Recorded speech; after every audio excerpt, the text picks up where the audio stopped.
Matolla 2 ottelu voitti Aleksanteri Helviö Kotkan judoseurasta.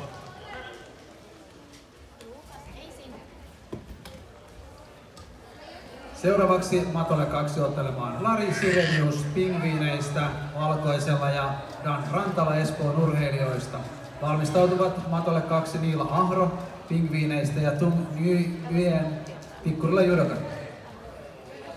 Ja Matolla 3 voittajaksi selvityi Otto Arokoski ja nyt ottee Matolla 3 Ismail Rahman Pontain judosta ja Jose Paulamäki judokan Espoo valmistautuu Matolle 3 Enzo Scannella, Vantaan Jukara ja Bartek Serafin Tampereen judo.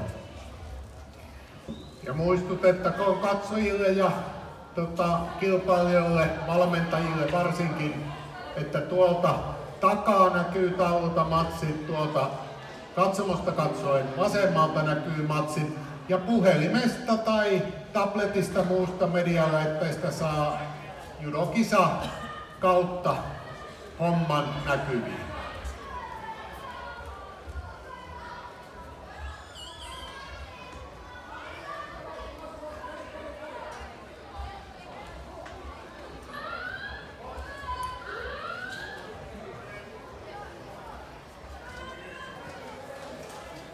Ja Matolla 3 voittaja Jose Paulamäki ottelemaan Enzo Scannella ja Bartek Serafin valmistautuu Matolle 3 Ali Alanen Konjo ja Luka Hiljanen Jyväskylän Gikotai.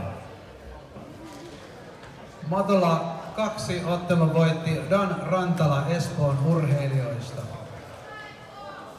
Seuraavaksi Matolle 2 ottelemaan Niilo Ahro Pingviinit valkoisella ja Tung Nguyen Tikkurilla judokoista. Ja valmistautuvat Matolle 2 Niilo Ahro Pingviinit ja Nikita Korotkov Lahden judoseura.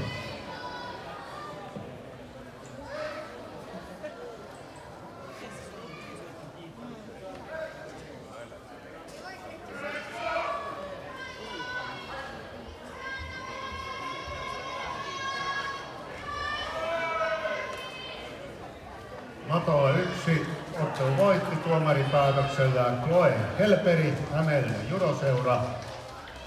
Ottelemaan Daniel Martiviita, Pingviinit, Elsa Heikkinen, Nummelan judo.